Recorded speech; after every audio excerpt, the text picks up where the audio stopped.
दोस्तों जय हिंद। मैं ओमकार, जो कि सिविल सेवा परीक्षाओं का एक छात्र हूँ। मैं भी अपनी बात रखना चाहता हूँ इस सोशल मीडिया के माध्यम से, जो हमारा इसमें प्रोटेस्ट चल रहा है जंतर मंतर पे, और सारे छात्र जो एकजुट हुए हैं उस पर मुझे भी अपनी बात रखनी थी। हालांकि मैं वहाँ पे गया था और मैंने सब कुछ देखा। मैं वहाँ पे अपने कुछ दोस्तों के साथ गया और सारी स्थितियों को मैंने देखा। तभी से मेरे मन में था कि मैं कुछ अपनी बात रखूं जो मुझे समझ में आया। तो मैंने कुछ की नोट्स बनाए हुए हैं जो मैं आपसे बोलना चाहता हूं, और आप इसको सुनिए और आप भी अपनी बातों को रखिएगा और आपकी बात भी सब लोग सुनेंगे। क्योंकि जो लोग वहाँ नहीं बोल पा रहे हैं वहाँ जाएं और सोशल मीडिया का यूज करें और अपने घर से ही इस आंदोलन या इस सुधार कार्य को समर्थन दें। मेरे कुछ आने वाले एग्ज़ाम इस महीने अगले महीने हैं, लेकिन फिर भी मैंने समय निकाल के, और हर चीज़ों का एक समय होता है, तो इस चीज़ का भी समय है। तो मैंने डिसाइड किया कि मैं इस बात पे बोलूँगा, भले ही मेरा एक आध दिन या जो भी चीज़ें जाए, लेकिन मुझे इस बात पे बोलना है। और हालांकि मैं अभी फाइनली सिलेक्टेड नहीं हुआ हूँ, मेरे कुछ स्टेज फाइनल एग्ज़ाम की बाकी हैं, तो अभी तक मेरे ऊपर कोई सिविल सेवा का नियम लागू नहीं हुआ है और मैं अपनी बात बेझिझक रख सकता हूँ और मेरे ऊपर कोई कार्रवाई नहीं होगी। इस आधार पर मैं आश्वस्त हूँ। मैंने काफ़ी पॉइंट्स नोट किए हैं जो मैं एक एक करके जो है आपके सामने रखता हूँ। और मैं जंतर मंतर के पास में ही रहता हूँ, मुखर्जी नगर एरिया है, और हम लोग भी तमाम चीज़ों से परेशान रहते हैं। दिन भर जूझते रहते हैं मकान मालिकों से, ब्रोकर से, लेकिन हर चीज़ देखी जा रही है, लेकिन हम लोग कुछ ज़्यादा कर नहीं सकते हैं, हर चीज़ को झेलना है।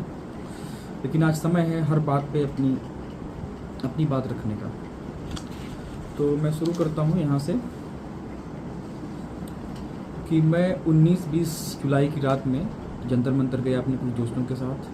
जनपथ मेट्रो स्टेशन गेट नंबर 2 से मैं बाहर निकला और मैंने वहाँ रिकॉर्डिंग वगैरह अपना ऑन किया और मैं वहाँ के माहौल में गया। मैंने लोगों को सुना, देखा, मैंने नारे लगाए, मैंने चीज़ों को समझा, और जो चीज़ें हम लोग के अंदर बरसों से थी, आज के 15-20 सालों से थी, वही चीज़ें, वही आग सबके अंदर है, और इस बात को सभी लोग भली भांति समझ सकते हैं।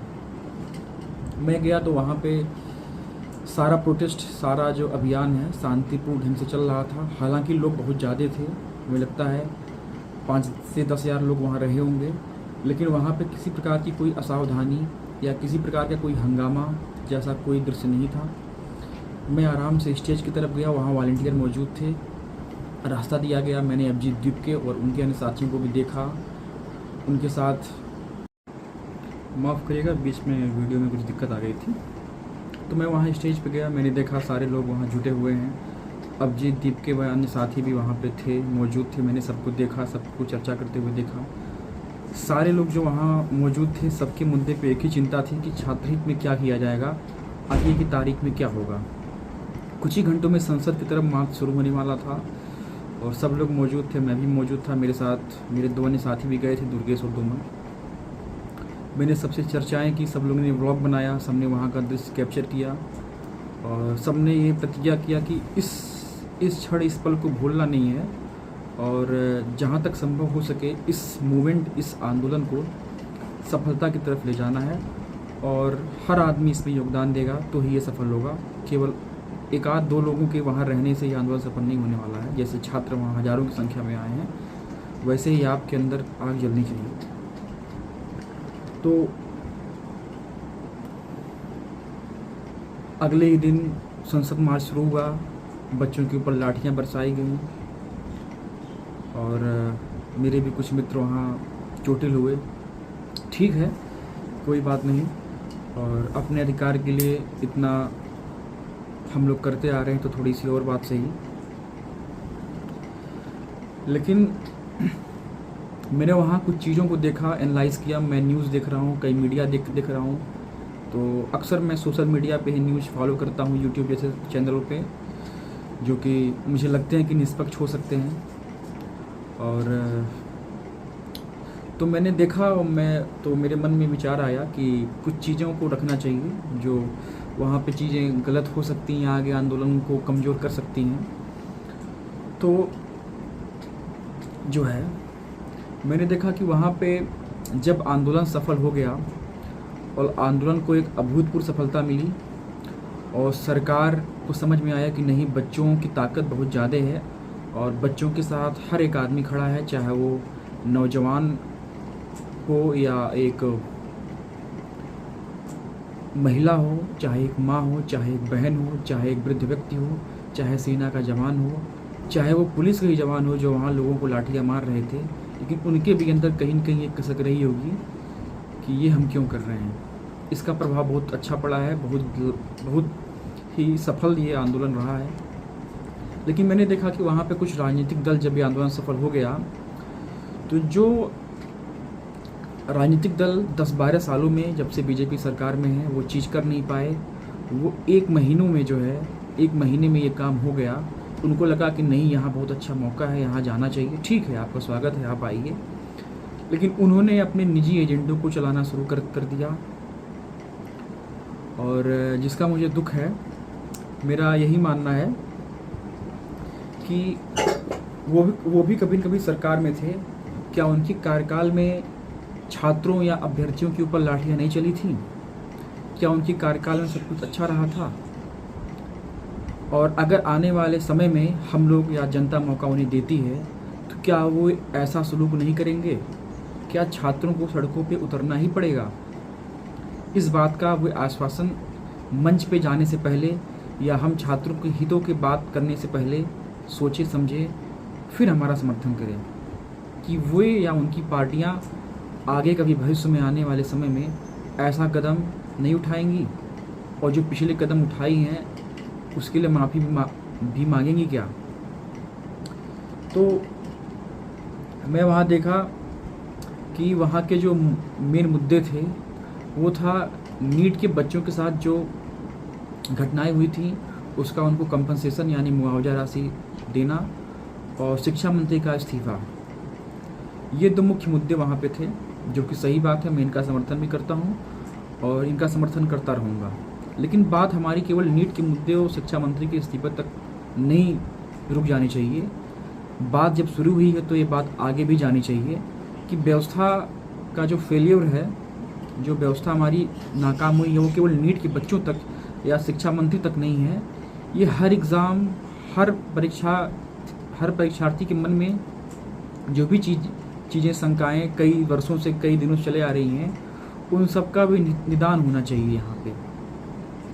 तो मैंने देखा कि विपक्षी पार्टियों के सांसद, विधायक या अन्य नेता वहाँ पे आ रहे हैं, तो मेरी सबसे यही अपील है और छात्रों से भी यही कहना है कि सब लोग अपने अपने मोबाइल को ऑन कर लें और सब लोग यूट्यूब वीडियो बनाएं जिसमें #कैंपेन डालें से ऑन एजुकेशन।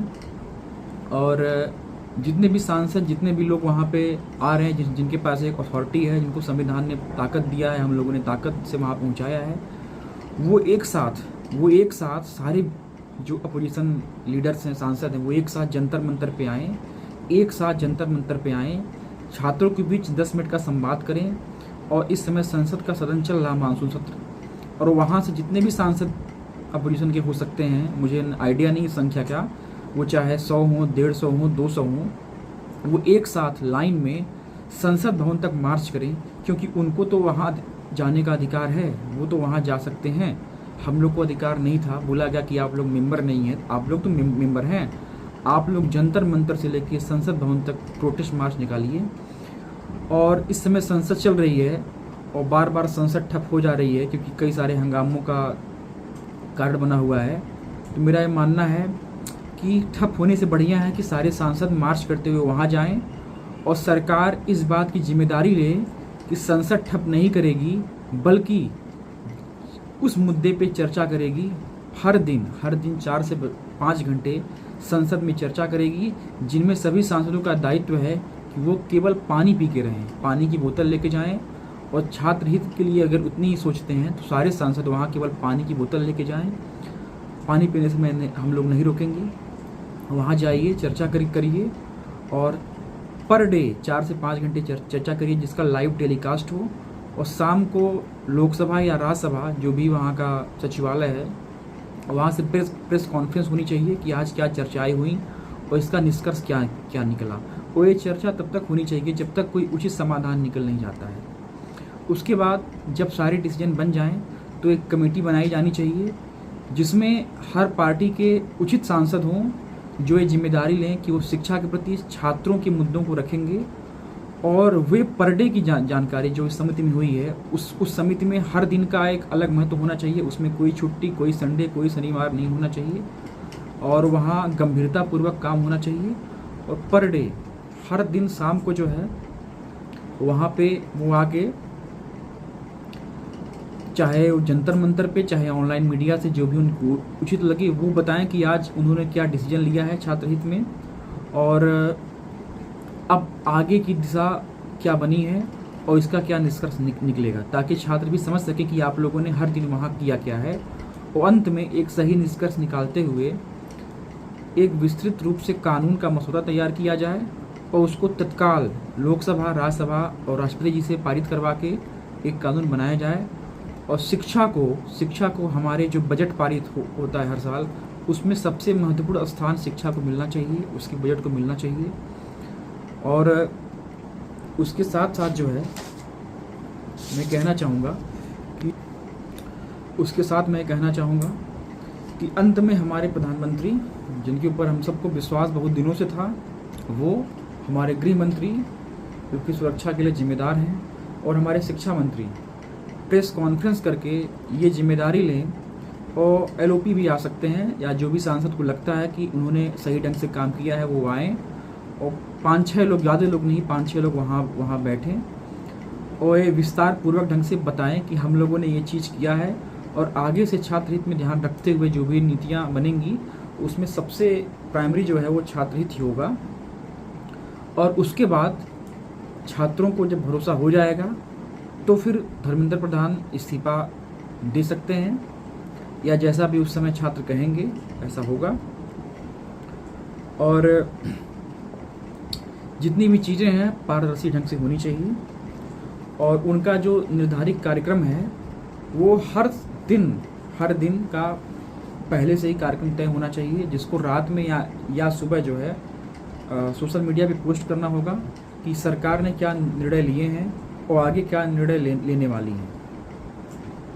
क्योंकि बात केवल एक मुद्दे की नहीं है, हमें भी मालूम है कि हमारे जितने भी नेता हैं वो अक्सर अनपढ़ गंवार होते हैं और हम ही लोग उनको अपने जाति पाति, अपने निजी हित के चक्कर में हमारे परिवार के लोग उनको चुन के संसद या विधायिका में भेजते हैं। तो गलती हमारी है और इसलिए इनको अकाउंटेबल बनाने की जिम्मेदारी भी हमारी है। सारे नेता चाहे वो 10वीं फेल हों चाहे 12वीं फेल हों अपनी education background list publicly open करें और ताकि जनता को भरोसा हो कि जिन्होंने उनको चुन के भेजा है वो जो मंत्रालय की जिम्मेदारी संभाल रहे हैं वो क्या उसके योग्य हैं, ये भी होना चाहिए। प्लस उसके साथ हम लोगों ने पढ़ाई की है, हम लोगों ने हाई स्कूल, इंटर, कुछ लोगों ने बीटेक, कुछ लोगों ने बीए, कुछ लोगों ने बीएससी, हर चीज़ की पढ़ाई की है। हम लोग जानते हैं कि हम लोग के संस्थान की हालत क्या है। शिक्षा का स्तर बहुत ही गिरा हुआ है, संस्थान केवल डिग्री देने के लिए पढ़ाई करते हैं। इसलिए शिक्षा मंत्रालय को जितने भी संस्थान फर्जी डिग्री या ख़राब तरीके से पढ़ाई करवा रहे हैं उनको नोटिस देके एक तय समय के अंदर उनको बंद करने का निर्णय लें, ताकि स्कूल संस्थान भले ही कम हो लेकिन उनमें पढ़ाई अच्छी होनी चाहिए, उनमें प्रायोगिक परीक्षाएं, उनमें प्रैक्टिकल्स, उनमें हर चीज़, उनमें हर एक इक्विपमेंट्स जो भी ज़रूरी है एक क्वालिटी एजुकेशन के लिए वो होनी चाहिए। और हर स्कूल का एक इंडिपेंडेंट, हर कॉलेज का एक इंडिपेंडेंट सर्वे होना चाहिए जो हर जिला मुख्यालय पे मौजूद हो, ताकि जो बड़े बड़े बिजनेसमैन हैं, बड़े बड़े नेता हैं जो अपने स्वार्थ के लिए स्कूल कॉलेज चलाते हैं उनके ऊपर भी जवाबदेही तय हो कि वही तो इस चीज़ के लिए जिम्मेदार हैं। आज हम लोग की हालत ऐसी क्यों हुई है कि हमें दिल्ली या अलग अलग जगह जाके कंपटीशन एग्ज़ाम की तैयारी करनी पड़ रही है, क्योंकि हम लोग की बेसिक एजुकेशन ही अच्छी नहीं है। इसलिए हमको दर दर भटकना पड़ता है, हमें दिल्ली आके कमरे ढूंढने पड़ते हैं, जहाँ पे हमारा शोषण होता है, मकान मालिक से लेके ब्रोकर से लेके यहाँ के हर आदमी तक पैसे की बात करता है। हम लोग दिन से लेके रात तक, महीने ख़त्म होने से लेके अगले महीने तक हमेशा यही सोचते रहते हैं कि किस तरीके से अगले महीने का जुगाड़ करें, खाना पानी रूम से लेके हर चीज़ का जुगाड़ करें। क्यों? क्योंकि हम लोग की बेसिक एजुकेशन अच्छी नहीं रही है, जिससे हम लोग कहीं सक्षम हो नहीं पाए हैं और तैयारी करना एक विकल्प रहा है। और आज जब जाके बच्चों को चोटें लगी हैं और सब लोग तकलीफ़ में हैं, तब जाके सब लोग एकजुट हुए हैं। इसलिए हमारा यही मानना है कि जो भी लोग दिल्ली मुंबई या हर जगह पे हैं और ख़ासकर छात्र हैं, उनका सपोर्ट मकान मालिकों और मकान देने वाले जो भी ब्रोकर्स हैं या प्रॉपर्टी डीलर्स हैं उनको करना चाहिए। इस छात्र हित में वो क्या कदम उठा सकते हैं? क्या केवल वो वेट करेंगे, इंतजार करेंगे कि उनका भी कुछ योगदान होना चाहिए इस आंदोलन में? तो मेरा उनसे भी रिक्वेस्ट है कि वो भी जो है इस आंदोलन के लिए आगे खड़े हों और छात्रों का सपोर्ट करें कि जिनके पास आर्थिक क्षमता अच्छी नहीं है तो उनका सपोर्ट करें, उनको एक तय दाम में, एक फ़िक्स चीज़ में हर चीज़ मुहैया करवाएं। ये आप लोग की भी जिम्मेदारी है, क्योंकि ये सबके बच्चों के साथ हो रहा है और आज नहीं तो कल आप लोग के बच्चों के साथ भी होगा। तो आज जवाबदेही तय हो जाने से सबका भविष्य अच्छा होगा। अंत में मैं ये बोलूँगा कि हमारे chief justice of India justice Suryakant ji को बहुत बहुत शुक्रिया, बहुत बहुत बधाई कि उन्होंने हम सबको कॉकरोच कहा, जिससे इतना बड़ा आंदोलन तैयार हो सका। और मैं अपने नौजवानों को, मैं अपने साथियों को जय हिंद बोलना चाहूँगा। जय हिंद, जय नौजवान जिन्होंने इस प्रोटेस्ट को इतना सक्सेसफुल बनाया और चीज़ों को इतना जो है अच्छे तरीके से संभाला। तो इस चीज़ के लेके बहुत बहुत धन्यवाद। मेरा यही कहना है कि आप सब इस वीडियो को शेयर करें, हर आदमी तक पहुंचाएं और आप लोग स्वयं वीडियो बनाएं और एक हैशटैग कैंपेन के साथ प्लीज़ से ऑन एजुकेशन करके कैंपेन चलाएं, जो हर चैनल पे चलना चाहिए। और इसका एक सक्रिय और एक अच्छा समाधान निकले, यही हमारी और यही हम सब की गुजारिश है और हम सब के मन में यही चीज़ें हैं। तो हैशटैग से ऑन एजुकेशन। Thank you.